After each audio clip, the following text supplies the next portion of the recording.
Baiklah, Assalamualaikum warahmatullahi wabarakatuh. Kami dari kelompok E mata kuliah Statistika Multivariat ingin mempresentasikan proyek akhir kami yang berjudul Analisis Faktor-Faktor yang Mempengaruhi Tingkat Kemiskinan Provinsi Sumatera Barat tahun 2022 dengan dosen pengampu Dr. Doni Permana, MSI.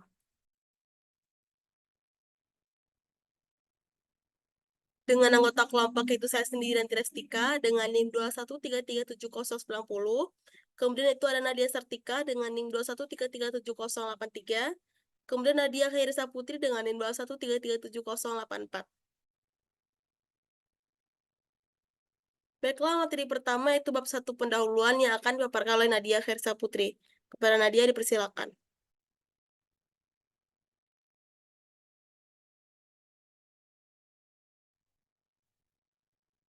Baik, latar belakangnya yaitu berdasarkan dari data Badan Pusat Statistik Sumatera Barat, perkembangan kemiskinan di Provinsi Sumatera Barat dari tahun 2015 sampai 2019 mengalami penurunan.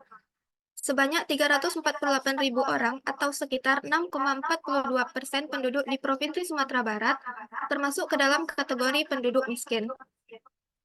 Pada bulan September 2022, jumlah penduduk miskin di Provinsi Sumatera Barat mencapai 343,82 ribu orang atau sekitar 6,04%. Jumlah penduduk miskin ini bertambah sebesar 8,61 ribu orang dibandingkan pada bulan Maret tahun 2022 lalu.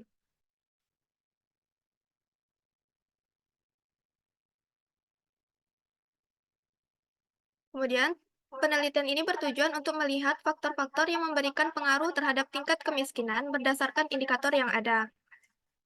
Untuk menganalisis faktor-faktor tersebut, penelitian ini menggunakan metode analisis faktor, di mana analisis faktor ini merupakan salah satu analisis statistik yang digunakan untuk mereduksi faktor-faktor yang mempengaruhi suatu variabel menjadi beberapa set indikator.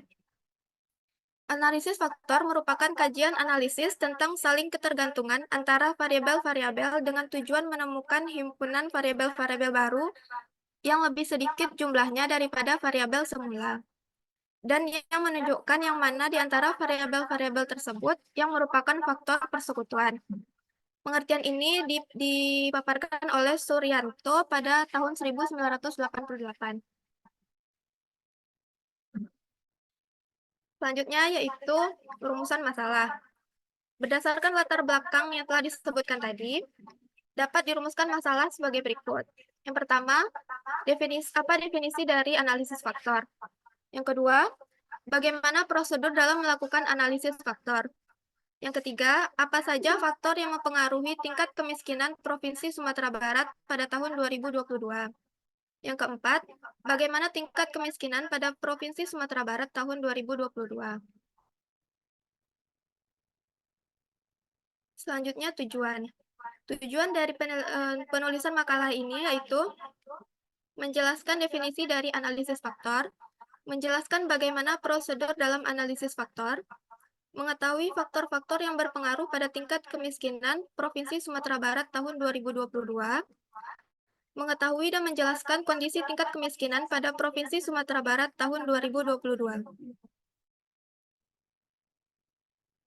Selanjutnya, bab 2, pembahasan.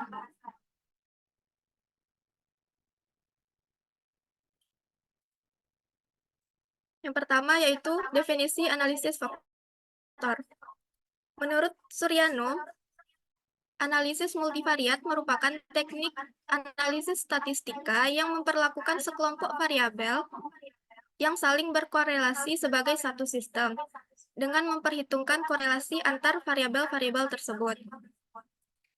Sedangkan menurut Proctor, analisis faktor merupakan metode penelitian untuk menganalisis sejumlah observasi, dipandang dari sisi interkorelasinya, untuk mengetahui apakah variasi-variasi yang nampak dalam observasi tersebut mungkin berdasarkan atas sejumlah kategori dasar yang jumlahnya lebih sedikit dari yang nampak.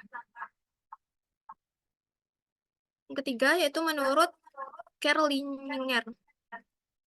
Analisis faktor merupakan gagasan atau konsep hipotesis yang sungguh ada untuk mendasari suatu tes, skala, item, serta pengukuran dalam banyak hal.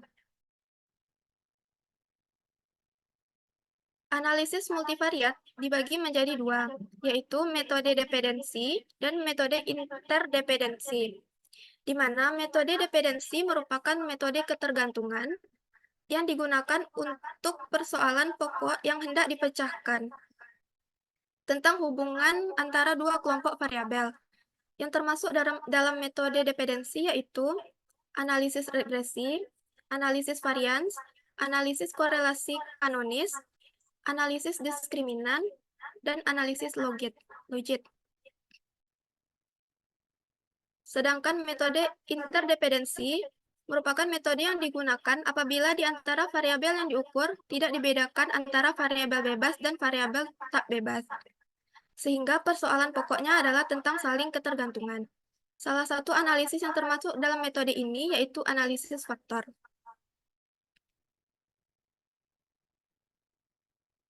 Selanjutnya yaitu tujuan analisis faktor. Tujuan utama dari analisis faktor ini adalah untuk menjelaskan struktur hubungan di antara banyak variabel dalam bentuk faktor atau variabel laten bentukan atau variabel bentukan.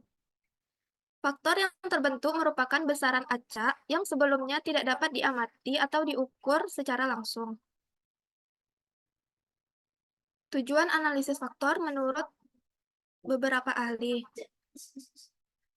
Yang pertama yaitu menurut Santoso pada tahun 2006, data summarization yaitu mengidentifikasi adanya hubungan antar variabel yang dengan melakukan uji korelasi. Jika korelasi dilakukan antar variabel dalam pengertian SPSS adalah kolom, analisis tersebut dinamakan R-factor analisis. Selanjutnya yaitu data reduction, yaitu proses berikutnya setelah proses data summarization. Membuat variabel set baru yang dinamakan faktor untuk menggantikan sejumlah variabel tertentu. Selanjutnya saya kembalikan kepada moderator.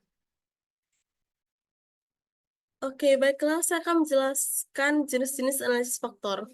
Yang pertama itu ada analisis faktor eksplorasi, exploration factor analysis atau EVA. Itu adalah jika kita tidak mengetahui tentang struktur berbagai jenis data penelitian yang kita miliki atau berupa banyak dimensi yang ada dalam sekumpulan variabel. EVA adalah tentang mengungkapkan pola dalam hubungan antara variabel. Yang kedua yaitu analisis faktor konfirmatori atau confirmatory factor analysis atau CFA. Itu digunakan untuk verifikasi selama kita memiliki gagasan khusus tentang struktur data yang kita miliki atau berapa banyak dimensi yang ada di dalam satu set variabel. Analisis faktor digunakan ketika seorang peneliti memulai dengan satu atau lebih hipotesis penelitian. Setiap hipotesis dapat menyatakan adanya faktor-faktor tertentu. Teknik analisis pada data terukur harus membuktikan atau menyangkal setiap hipotesis. Itu sebuah representasi grafis dari hipotesis disebut diagram jatulur.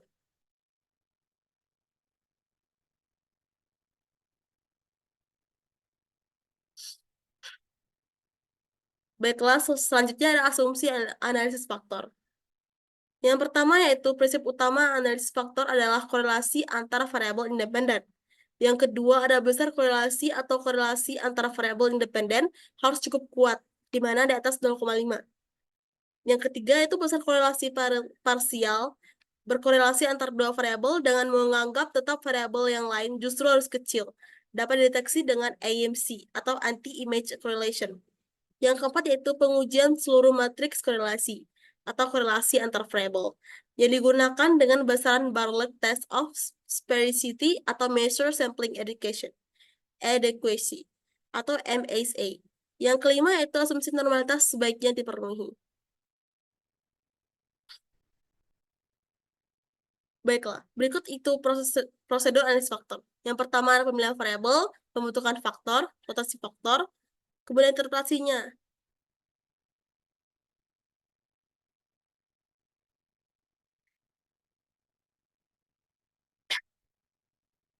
Prosedur yang pertama itu pemilihan variabel. Yang pertama itu dalam pemilihan variabel kita melakukan MSA, Measure of Sampling Adequacy. MSA digunakan untuk mengetahui apakah variabel sesuai dengan analisis lebih lanjut. Nilai MSE dapat dihitung dengan formula sebagai berikut, yang mana RIG merupakan koefisien korelasi dan AIJ adalah koefisien korelasi parsial. Yang kemudian itu ada Kaiser-Meyer-Alkin atau KMO yang digunakan untuk meneliti ketepatan penggunaan analisis faktor. Secara matematis, KMO diperoleh dengan formula sebagai berikut. Yang mana RIJ merupakan koefisien korelasi dan AIJ sama dengan koefisien korelasi parsial.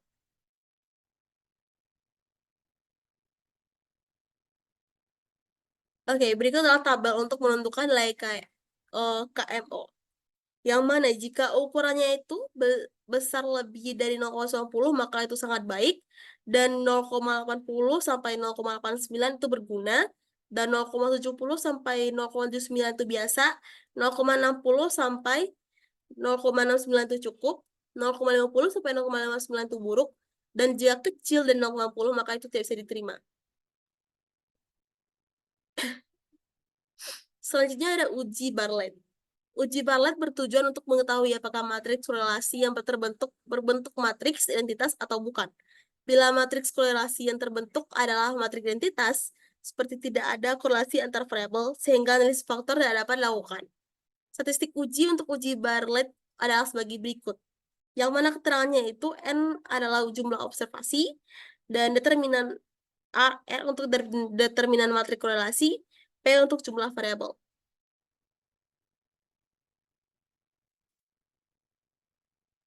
Baiklah, proses selanjutnya itu adalah pembentukan faktor. Yang mana metode yang umum digunakan adalah pembentukan faktor adalah metode analisis parsial komponen. Secara matematis, modal analisis faktor dalam notasi matriks ditulis sebagai berikut. Yang mana keterangannya yaitu ada L, matriks faktor loading, X sama dengan faktor acak yang memiliki P komponen pada hambatan ke I, dan kemudian mu sama dengan rataan dari variabel ke I, dan juga F sama dengan faktor bersama common factor atau yang ke J atau faktor-faktor yang umum, dan kemudian ada galat atau sisaan atau error dari variabel ke satu, yang mana specific factor atau faktor khusus.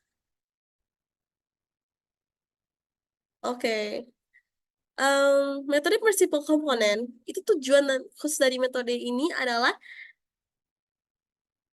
mengetahui struktur yang mendasari variabel-variabel awal dalam analisis dan melakukan penyederhanaan struktur sekumpulan variabel awal tersebut melalui reduksi data. Yang mana kriteria penentuan jumlah faktor itu dibagi menjadi 3, yaitu nilai agent, presentasi variansi, ada juga scree plot.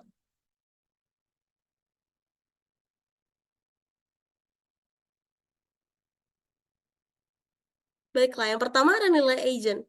Nilai agent itu kriteria pertama didasarkan pada nilai agent yang menunjukkan jumlah variasi yang berhubungan pada suatu faktor.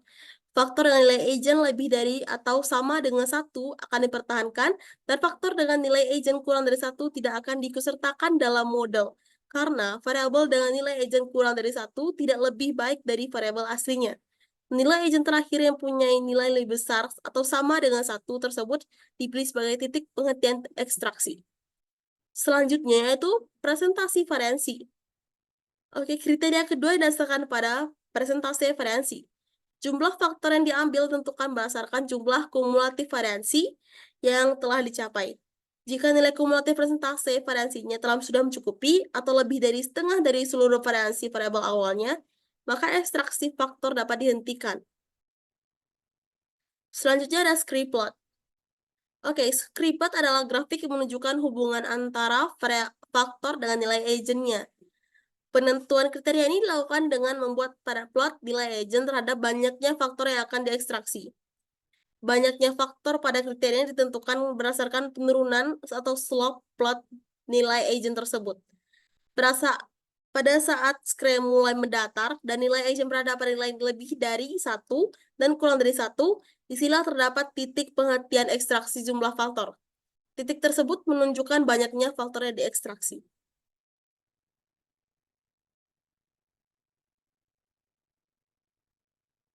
Oke, selanjutnya ada rotasi faktor. Tujuan dari proses rotasi faktor itu adalah tercapainya kesederhanaan terhadap faktor dan meningkatnya kemampuan interpretasinya. Dua metode rotasi dalam menulis faktor yang dikembangkan oleh banyak peneliti adalah metode rotasi ortogonal dan rotasi oblique. Yang pertama itu metode rotasi ortogonal. Rotasi ortogonal digunakan ketika analis bertujuan untuk mereduksi jumlah variabel tanpa mempertimbangkan seberapa berartinya faktor yang diekstraksi. Bagian dari rotasi ortogonal yang bisa digunakan adalah Frimax, Quantimax, dan Equamax. Pertama-tama kita masuk pada Frimax method, yaitu metode rotasi ortogonal yang digunakan untuk meminimalkan jumlah indikator yang punya faktor loading tinggi pada setiap faktor. Yang kedua ada Quantimax method, yaitu metode rotasi yang digunakan untuk meminimalkan jumlah faktor yang digunakan untuk menjelaskan indikator. Yang ketiga ada Equamax method, yaitu metode gabungan antara Frimax method yang meminimalkan indikator dan Quantimax method yang meminimalkan faktor. Selanjutnya itu metode rotasi oblique. Metode rotasi oblique tidak mempertahankan sumbu tegak lurus pada prosedurnya. Dengan rotasi ini, maka korelasi antar faktor masih diperhitungkan karena sumbu faktor tidak saling tegak lurus satu dengan lainnya.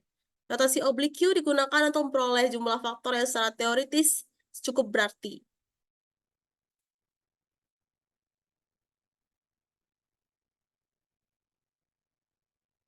Oke, selanjutnya yaitu interpretasi hasil analisis faktor. Yang pertama adalah kriteria penentuan signifikansi faktor loading.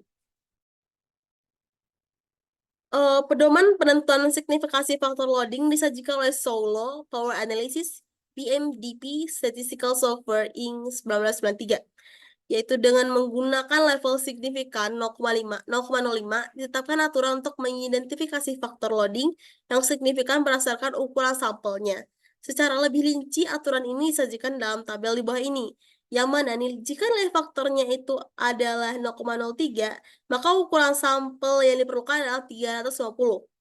Dan jika nilai faktor loading yang dianggap signifikan itu 0,35, maka ukuran sampel yang diperlukan yaitu 250. Begitu juga selanjutnya sampai 0,75, yang mana ukuran sampel diperlukan yaitu 50. Selanjutnya itu penamaan faktor. Penamaan suatu faktor melibatkan pemeriksaan sifat-sifat yang mendasari dan mewakili secara tepat variabel-variabel awal yang dikumpulkan dalam faktor tersebut. Dan langkah yang dapat dilakukan adalah dengan menerapkan penyamarataan terhadap variabel-variabel awal tersebut.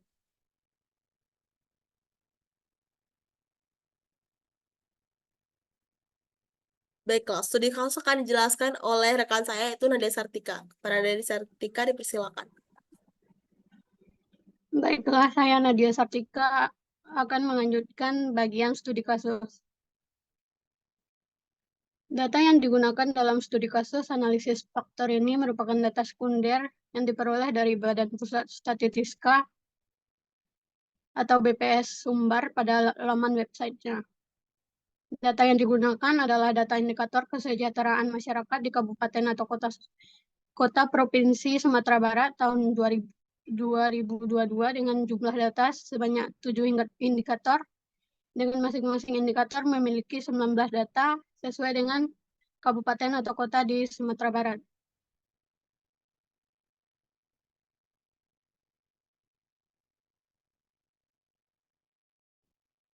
Sebelum melanjutkan analisis faktor, maka terlebih dahulu kita akan melakukan statistika deskriptif.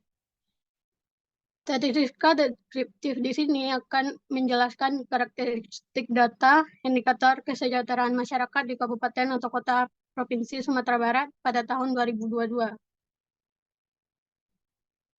Pada tabel di bawah ini merupakan deskriptif dari data indikator kesejahteraan masyarakat di kabupaten atau kota provinsi Sumatera Barat pada tahun 2022. Lalu berdasarkan tabel di atas, dapat diketahui bahwa X1 atau tingkat pengangguran terbuka memiliki rata-rata sebesar 5,28%, namun terdapat variasi yang besar antara 1,39% hingga 11,69%. Sedangkan X5 atau angka melek huruf sangat tinggi dengan rata-rata 99,65%, dengan sedikit variasi antara 98,01% 0,46% hingga 100%. Dan X7 atau persentase kemiskinan sebesar 5,91% dengan variasi 2,28% hingga 13,97%.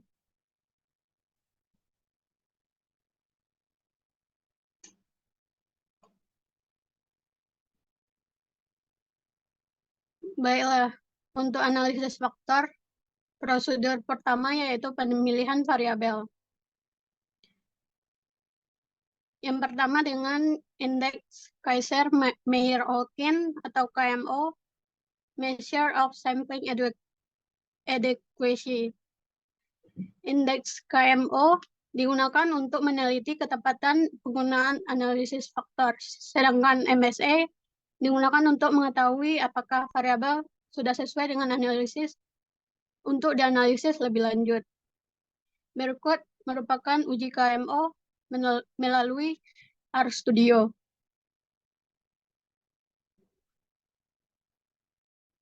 Berdasarkan uji KMO yang telah dilakukan, dapat dilihat bahwa 7 variabel masing-masing mempunyai nilai MSA lebih dari 0,5, sehingga dapat disimpulkan bahwa variabel sudah memadai untuk dianalisis lebih lanjut, dan secara keseluruhan nilai MSE variabel-variabel tersebut menyatakan analisis faktor tepat dilakukan.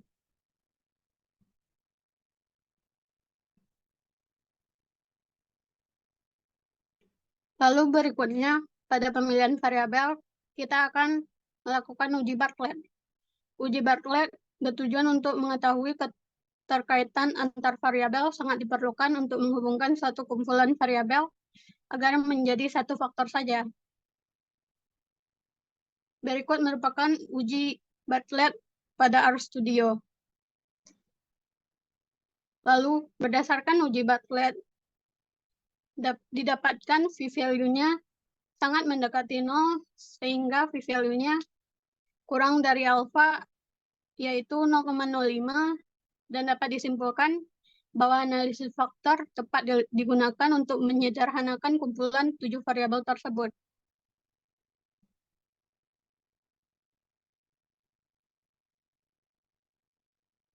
Selanjutnya, prosedur pembentukan faktor.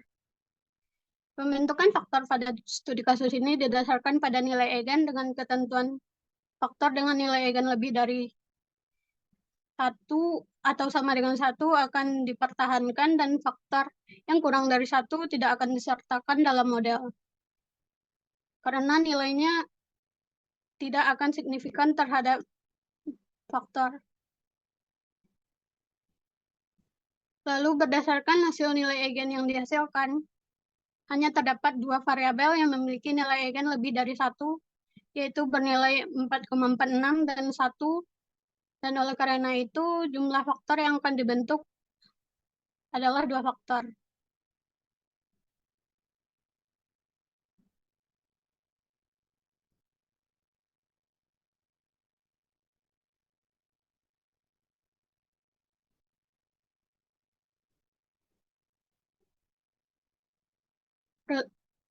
Prosedur berikutnya yaitu penentuan rotasi faktor.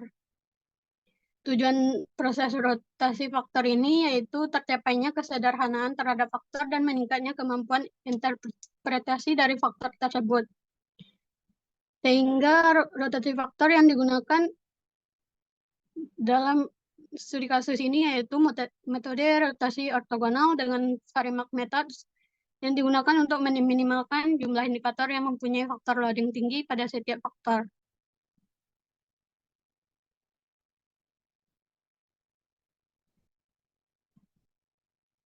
Prosedur berikutnya yaitu interpretasi analisis faktor.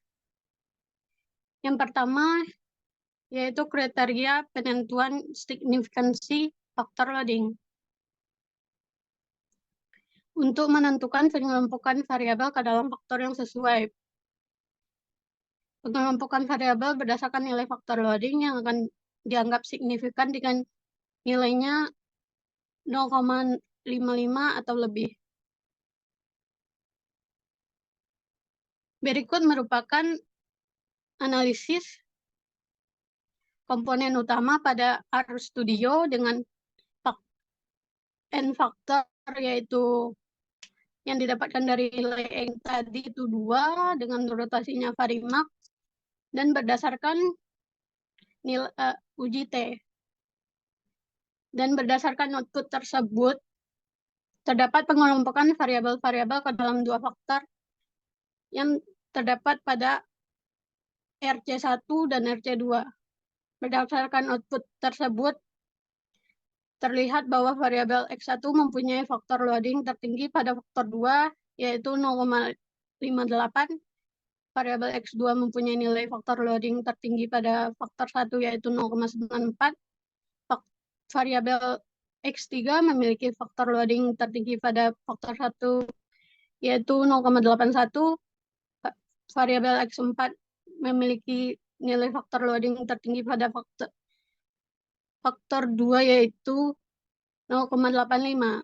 Lalu variabel X5 mempunyai nilai faktor loading tertinggi pada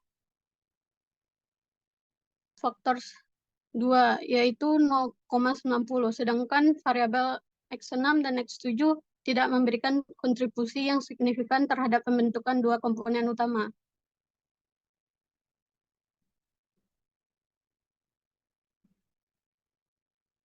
Berdasarkan nilai faktor loading tertinggi masing-masing variabel, maka variabel-variabel tersebut dibagi ke dalam 2 faktor sebagai berikut. Faktor 1 terdiri dari X2, X3, dan X4, dan faktor 2 terdiri dari X1 dan X5. Untuk interpretasi selanjutnya, yaitu penamaan faktor. Setelah terbentuknya faktor masing-masing yang terdiri dari variabel-variabel yang diteliti, maka faktor-faktor tersebut diberi nama berdasarkan ciri-ciri yang sesuai dengan anggotanya. Untuk faktor 1 yang terdiri dari X2, X3, dan X4, yaitu rata-rata lama sekolah, pengeluaran per kapita, serta angka harapan hidup. Dan setelah melakukan regionalisasi berdasarkan ciri-ciri dari ketiga variabel tersebut, faktor 1 selanjutnya dinamakan sebagai indeks pembangunan sosial ekonomi. Lalu faktor 2. Faktor 2 terdiri dari X1 dan X5, yaitu angka melek huruf dan presentase kepemilikan rumah sendiri sebagai anggota faktor 2. Setelah melakukan generalisasi berdasarkan ciri-ciri dari ketiga anggota tersebut, faktor 2 selanjutnya dinamakan dengan indeks kesejahteraan dan literasi.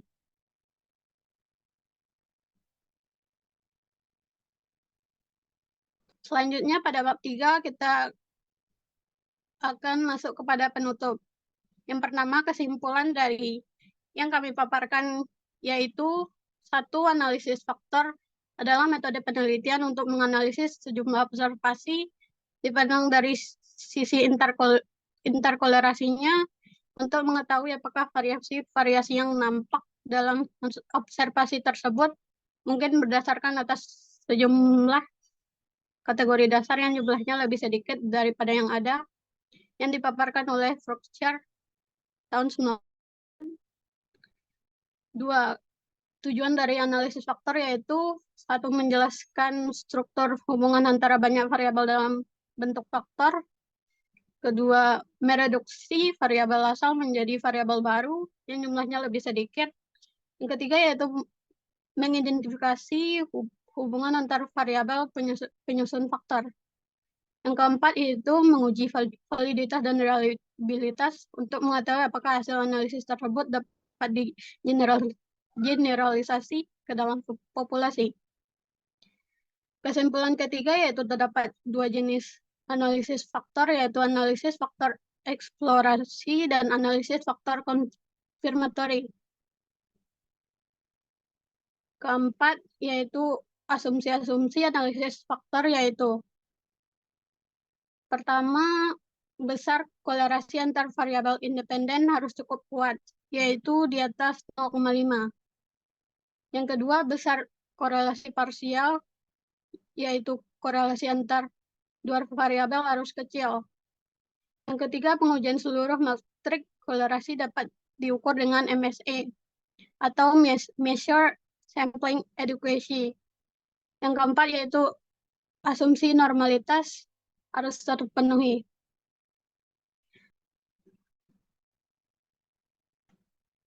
Yang kelima yaitu prosedur analisis faktor. Yang pertama, melakukan pemilihan variabel dengan Measure of Sampling Adequacy atau MSA, Kaiser-Meyer-Olkin atau KMO, dan Bartlett Test of Sphericity. Yang kedua yaitu melakukan pembentukan faktor dengan metode prinsipal komponen. Dalam membentukan faktor meliputi penentuan jumlah faktor dan rotasi faktor. Pendekatan penentuan jumlah faktor dapat menggunakan nilai Eigen, persentase variansi total, dan script plot. Sedangkan rotasi faktor dapat dilakukan dengan metode ortogonal. Yang dilakukan selanjutnya yaitu interpretasi hasil analisis faktor berdasarkan signifikansi, faktor loading, dan penamaan faktor.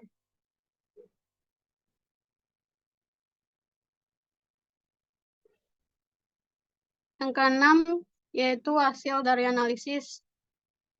Menggunakan analisis faktor pada faktor-faktor yang mempengaruhi kemiskinan di Sumatera Barat, yaitu didapatkan dua faktor. Faktor-faktor tersebut adalah yang pertama, faktor pembangunan sosial ekonomi. Anggota faktor-faktor pembangunan sosial ekonomi adalah variabel rata-rata lama sekolah, pengeluaran per kapita, dan angka harapan hidup. Yang kedua yaitu faktor indeks kesejahteraan dan literasi. Anggota dari faktor indeks kesejahteraan dan literasi adalah variabel angka melek huruf dan presentase kepemilikan rumah sendiri.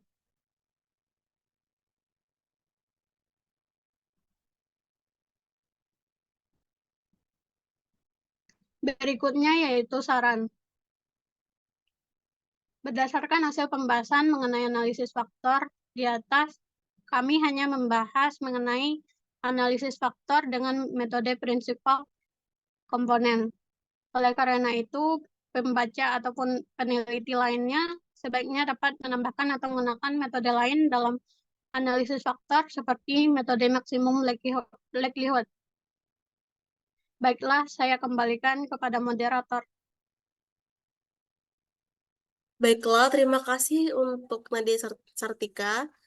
Baiklah, sekian presentasi dari kelompok kami mengenai analisis faktor. Jika ada kata yang salah, mohon dimaafkan.